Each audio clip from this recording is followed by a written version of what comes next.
In this presentation, we will enter cash outflows for the second month of operations from our bank statement into QuickBooks Online. For more accounting information and accounting courses, visit our website at accountinginstruction.info. Here we are in our guitar lessons and equipment file. We're going to go down to the accounting tab down below, and within the accounting tab, we're going to be taking a look at that chart of accounts, and we're going to be entering these transactions directly into the check register as we've done in the past by viewing the checking register. As we do this, we're going to make sure that we have our open items list open because we're going to have some questions as we enter this information, and we're going to have our bank statement. So here is our bank statement for the second month. We've entered the first month of operations, so we've entered this stuff. We've entered this stuff, not exactly correctly, but in theory that would be in there, and we'll fix it once we do the bank statement. That's why we left it incorrect. And then we're going to go to the 14209. That's going to be the checks and withdrawals. That's what we're going to do now. So we are on this side, and much of this now is this is really the difficult part of the data entry typically. But much of this should be easier now because it's the second month. So when we see repeated stuff, the system will remember it, and therefore we're going to be able to enter it and it'll know the other account, and that's going to be the beauty of it. So the QuickBooks will basically have memorized the other account for much of it, helping us to enter that data. Now we're going to add new stuff to this as well. So it is worth going through this component because this is really where you got to just get a feel for the type of vendors that will then convert to the type of expense accounts that you need, and you only get good at that by just entering the data. Also note that as you enter this data, it's up to you to decide if you want to have a lot of detail on the expense accounts, like add a lot more of them so that you have more detail, but that also takes more time and it can be overwhelming to look at the financial statements, or less detail. I mean, not so less detail that you only have one expense account and put all this into one expense account. No, that's probably not good. But there's some variance. There's no like set rule for the number of expense accounts we need, and it could vary from company to company, although there is some standardization. So just keep that in mind as we go forward. If you want to break something out specifically and say, hey, I want to know about this in a separate account, then make another account for it, even if it's not part of the standard chart of accounts. So we're going to start off here with the deposits. So we'll start off up top on February 2nd. We're going to go back over here. Also note that most of these are checks, but it would be the same if we had some kind of electronic deposits. What we need is the vendor. So we need kind of the canceled check information to get the vendor. If it's electronic, we'll still have that information, the vendor information, and we can just go straight from there. We just won't have a check number, and that's fine. All right, so we're going to enter this information into the system. So here we are. We're going to go to the drop down now, and we're going to go to a check. So now we're entering checks. The first check is going to be on 2-3, so that looks good. Actually, that looks good. And then we're going to say the check number is going to be, actually it should be 2-2. I'm going to make it 2-2. Okay, and then I deleted it. So it should be 020219, and the check number is going to be 1006. Now again, the check number is not going to help us as much here because it's not going to be in order by check number as we write the checks because they cleared at different times. So just realize that the check number isn't giving us the same kind of internal control as it would with a full service bookkeeping. And then we're going to say that this is going to be Office Depot. So it's going to be Office Depot. Now we've put a couple different things into Office Depot now. The last one was office supplies, and this one was for 520. So we're going to keep that as office supplies. We're going to assume that's office supplies. Notice it's a little high, so we might actually ask and say, is this equipment or something else that we should put in some other place? Or do you want us to even break out office supplies between more kind of detail on what you actually bought on office supplies? But typically, for small companies, they'll often just basically write off office supplies as office supplies, not track them as basically kind of inventory or in separate accounts most of the time. So we're going to say, all right, there is that one. And we'll mark that off. So we've got the 520 for the office supplies. Then we're going to go to the Wells Fargo Bank. Now that one's a little bit unusual, right? 944 Wells Fargo Bank. So probably don't know exactly what that is. Maybe it's paying off like a loan or something. So we're going to go here and say that this is going to be plus to the 5th. 1007 is correct. Wells Fargo bank is the vendor. New vendor, so I'm going to type in the vendor and add it, saying tab to add the vendor. We're just going to add a quick add on the vendor.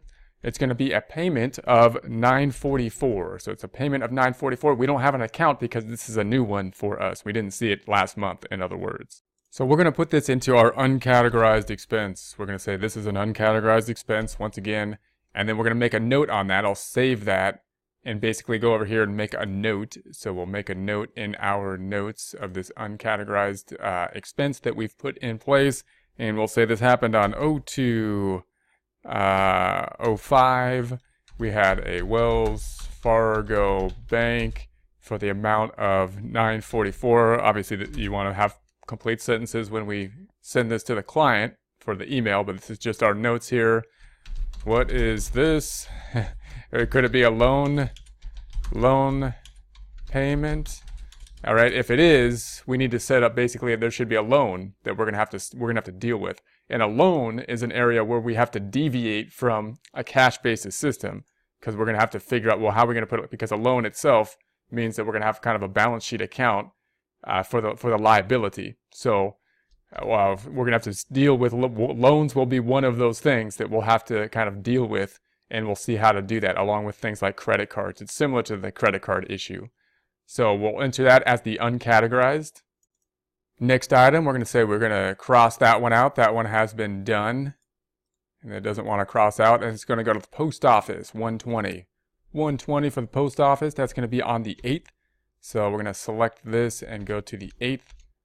And check number 1009, it should be. So I'm just going to change this to a 9.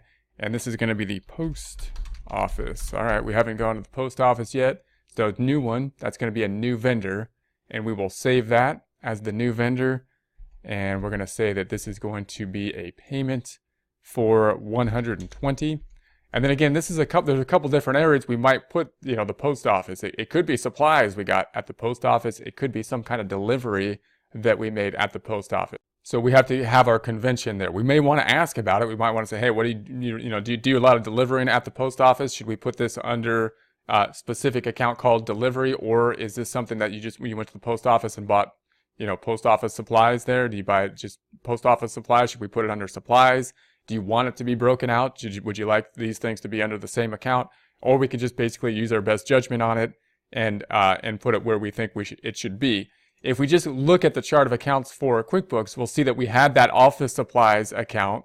And so we could use that account, or we can use another account called delivery or postage or freight or something like that. And so I'm going to add that account. I'm going to add another account. I'm going to call it postage and delivery. So that's typically what we'll see for the postage. So I'm going to break that out. So again, it could go under office supplies. That would be fine. We might be grouping a couple things together. It's just a convention. Do you think it's going to add more information to have these two things broken out into two separate expense accounts, or do you think it's fine to have them in one account? So we're going to say postage.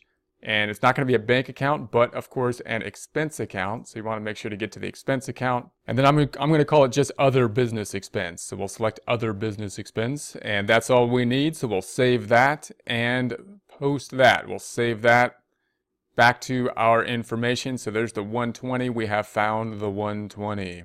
Now we're at the Ted's Steakhouse. That's for the 970. So that's another one. It's like, well, I don't know if that's going to be business or personal. So we're going to go to that item, and that'll be an open item for us as well. So we'll go back here and we'll enter in here. I'm going to say plus, plus, plus to the 11th. And this is going to be check number, I think it says 1012. And this is going to be Ted's. So we don't have it yet. So I'm going to add this vendor, Steak House. And so we'll add that. It's just going to be save as the vendor. We're going to make the payment was $970.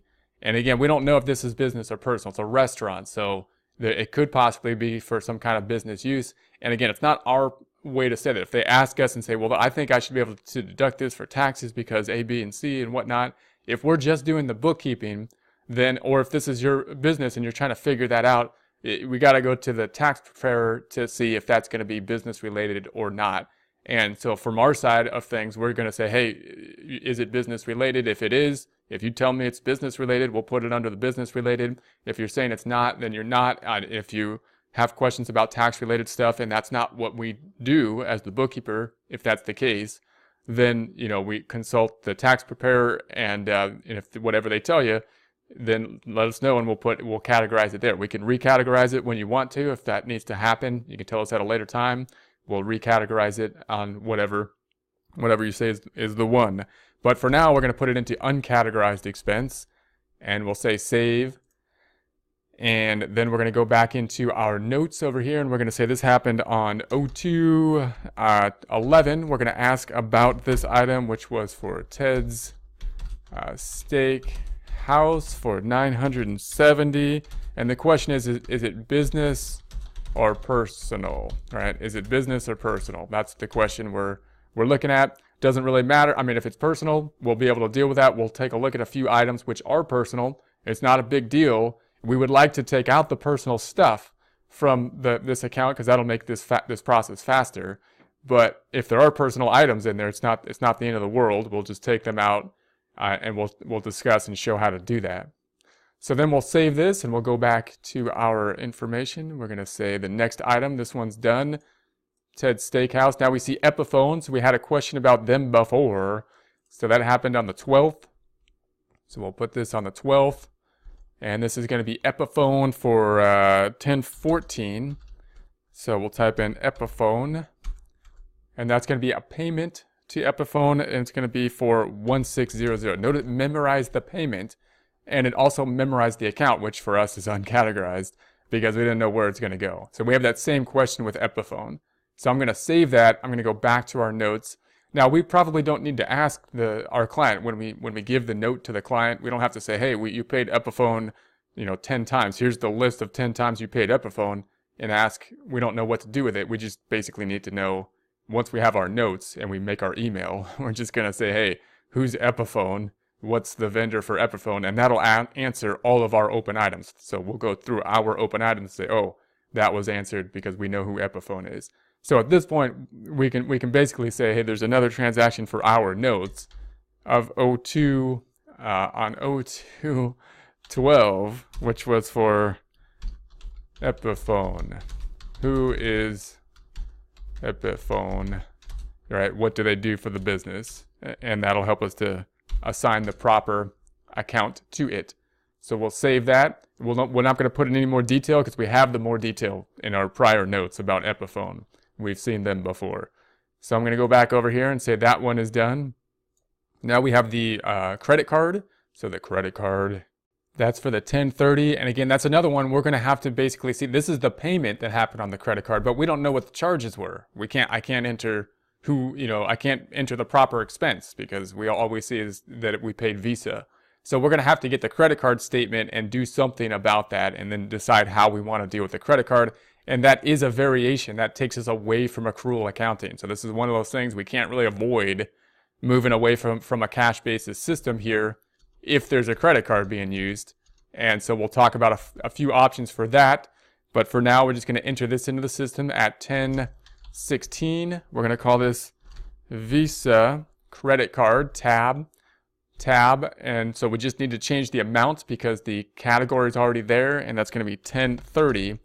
And then we're going to save that, go back to our notes over here, and we're going to put in, okay, there's a credit card on 02/12 Visa credit card. So we need the statement to enter the detail, right? We need the statement in order to enter the detail. And again, they could tell us, hey, we don't want, it's all business related stuff. Well, if that's the case, then we could put it all into office supplies or miscellaneous or something like that, but we won't be able to break out the detail unless we have the statement, because the statement's the thing that's going to give us the vendor information that's going to allow us to properly assign things better than just basically putting it into some expense account.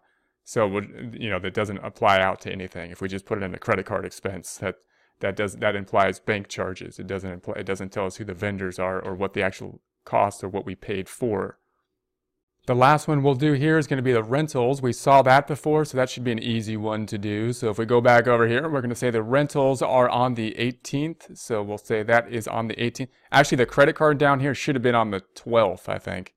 Let's change that. we'll make this, I'll subtract it, and it wouldn't be a huge deal if the date is off under this system, if it's in the right month, because we're basically just entering the data by month. But if we go back and want to check the information, it could obviously be more beneficial, helpful to have the date in there here. Notice that the date's not really proper in any case, because really we should be entering the date when we entered the check, when we wrote the check, not when it cleared the bank.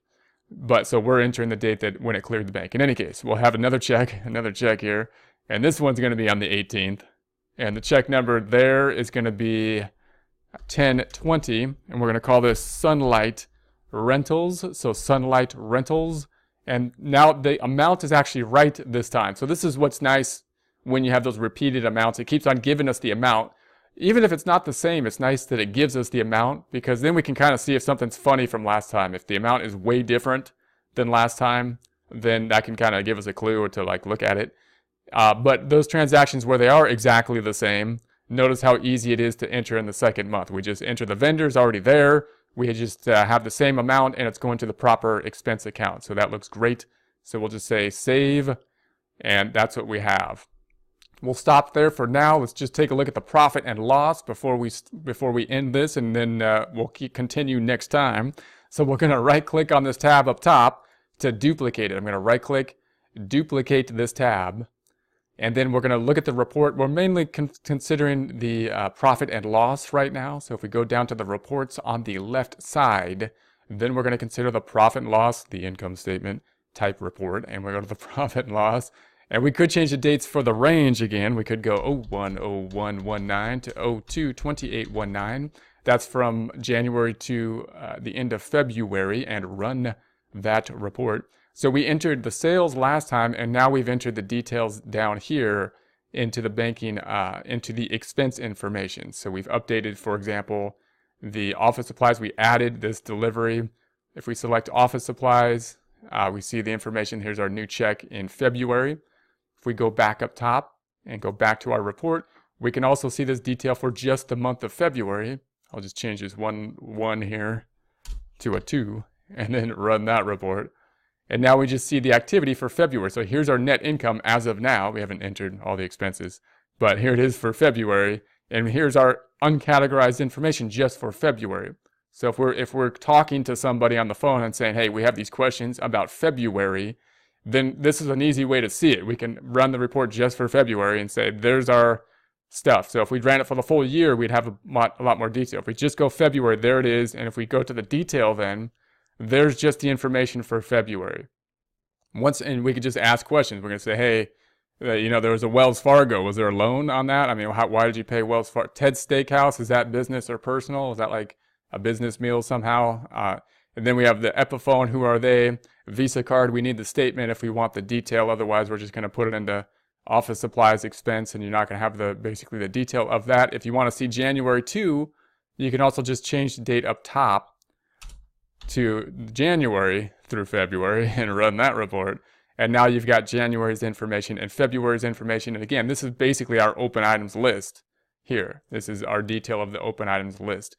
Obviously, we can't just email this to somebody if it's a client, because it'll be just an overwhelming bunch of numbers. But if we're on the phone, we can go through this easily and just basically say, yeah, Epiphone, who are they? What do they do? What expense account should I use? Gibson, who are they? Safe Insurance, is that how, what's the policy? Is that for a year or something? Do you want us to break that out? We can easily kind of talk this over on the phone. And if we create an email, we then have to make this as nice as possible, going through this and putting the questions in as clearly as possible, just looking for that information we need, not doubling up on things like, here's the Epiphone here, and here's the Epiphone down here, and then here's the Epiphone again. Could you give us information on all those transactions? We just need information on Epiphone, and that should clear up that one question for the entire list of Epiphone payments that we have. For more accounting information and accounting courses, visit our website at accountinginstruction.info.